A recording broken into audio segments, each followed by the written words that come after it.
Pak Nurdin, oke. Baiklah, nggak ada friksi yang terjadi ketika suksesi kepemimpinan ini adem ayem yang terjadi di internal Golkar.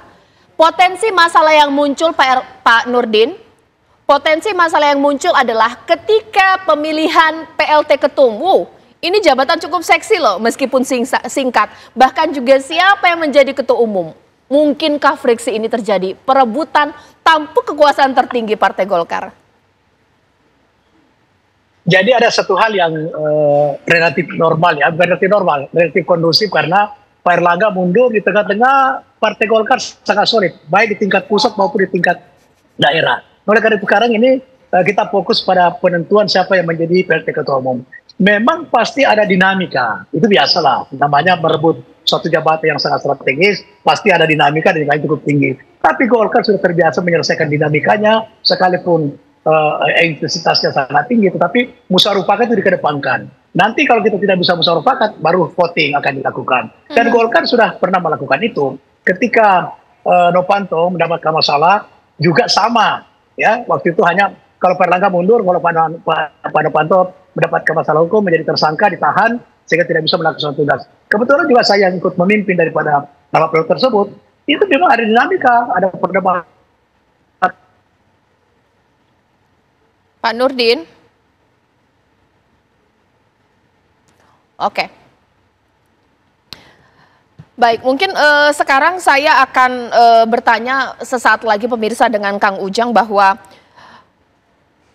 meskipun belum ada pemutusan diputuskan secara firm atau pasti siapa yang nanti akan menjadi PLT Ketum Partai Golkar, tapi daftar nama-nama para waketum yang bisa jadi PLT ini menggantikan Erlangga mulai bermunculan. Bahkan juga isu siapa yang kemudian akan menjadi ketua umum, sempat ada nama Gibran juga. Kita nggak percaya itu sampai dengan saat ini pemirsa. Sesaat lagi di Apa Kabar Indonesia Malam.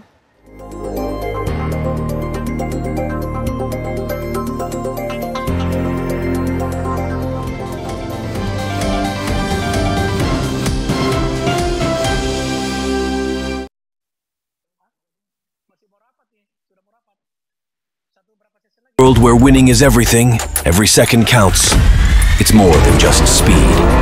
It's about pushing the limits of endurance and embracing the thrill of the chase. It's about the passion for acceleration and the quest for perfection.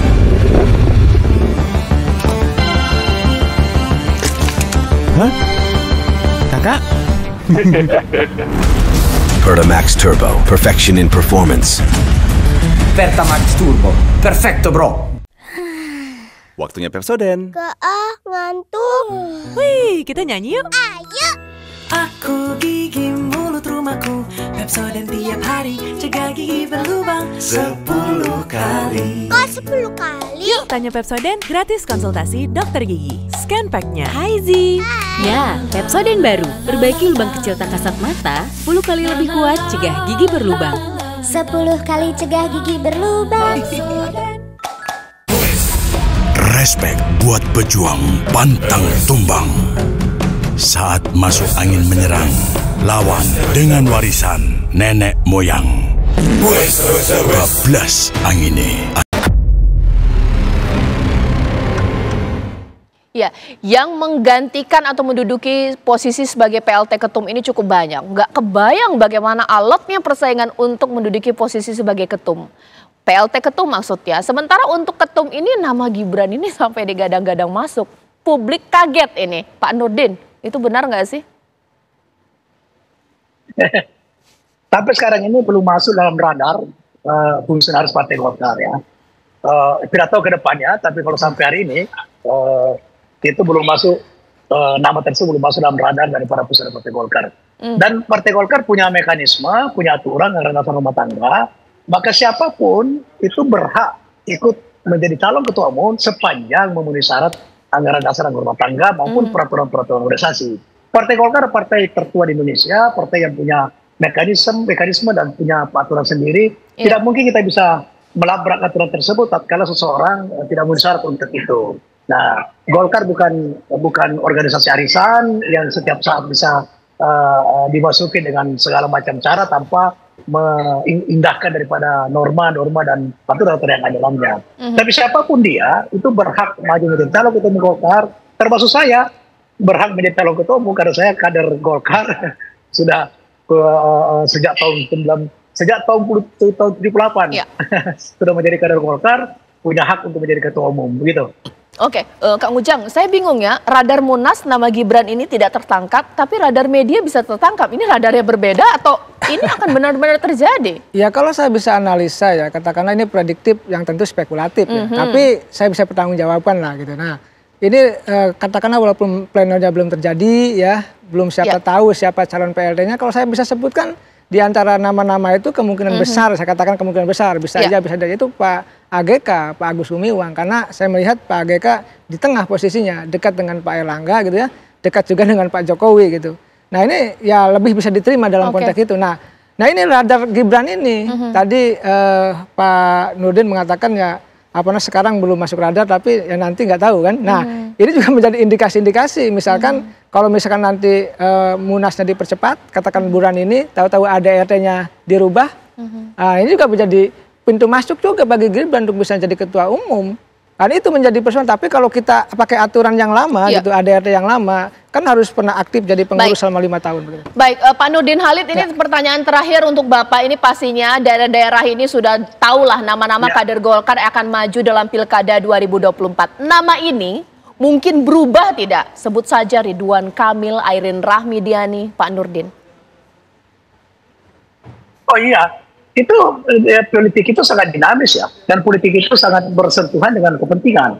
Oleh karena itu perubahan itu bisa saja terjadi. Tidak ada politik yang bersifat abadi, sangat dinamis dan berorientasi kepada kepentingan. Nah, tapi yang paling penting adalah bagaimana mengedepankan kepentingan bangsa, kepentingan partai, dan kepentingan pribadi. Ini pasti intensitas Partai Golkar ke depan, hari-hari mendatang itu sangat dinamis, dan itu hal yang sangat biasa. Kalau politik tanpa dinamika yang tinggi, itu bukan partai politik yang apalagi sekarang kita hidup di era multipartai, pasti juga banyak orang yang ingin melihat kondisi Partai Golkar sebagai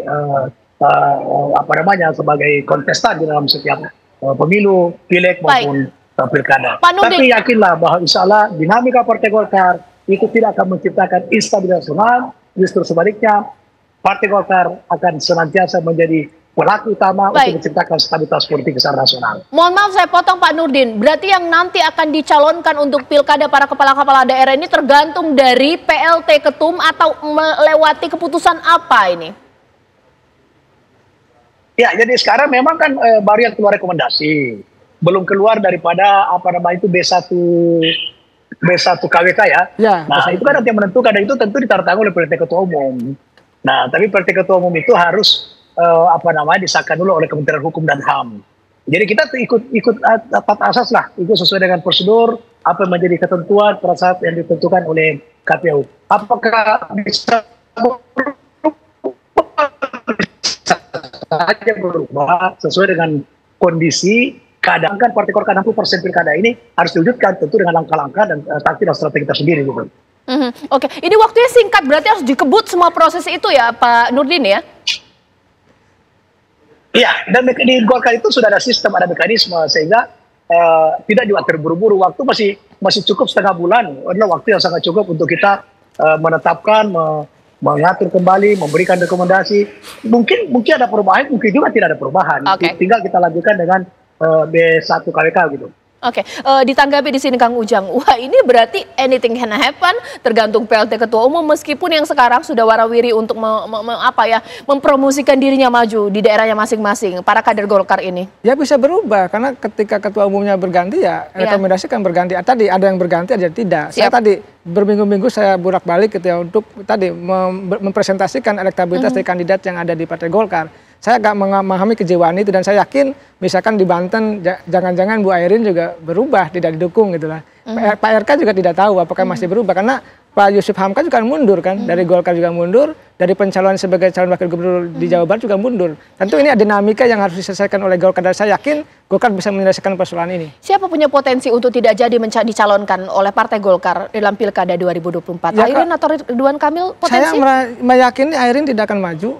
Saya keyakinan nanti akan lawan kota kosong, kubu Kim itu, lalu Ridwan Kamil tidak tahu apakah nanti ada pesanan Kaisang maju di Jawa Barat, bisa juga Ridwan Kamil tersisih. Semua mungkin dalam konteks selama tadi B1 KWK pun sebenarnya bisa dirubah selama belum didaftarkan di KPU seperti itu. Jadi tunggu tanggal 29 Agustus itu. Berat sekali pemirsa. Inilah politik, anything can happen, semua bisa terjadi pemirsa. Sambil kita nunggu nanti dinamika yang ada. Pak Nurdin Halid, terima kasih atas waktunya. Kita nanti akan tunggu bagaimana hasil rapat pleno yang membahas mundurnya Ketua Umum Partai Golkar pemirsa dari tampuk kekuasaan sebagai Ketua Umum, meskipun dalam waktu yang cukup mendadak pemirsa, tapi kita tidak tahu. Kita serahkan kepada Partai Golkar bagaimana kemudian nanti akan melewati proses atau bisa kita katakan gejolak sosial dalam partai tersebut pemirsa.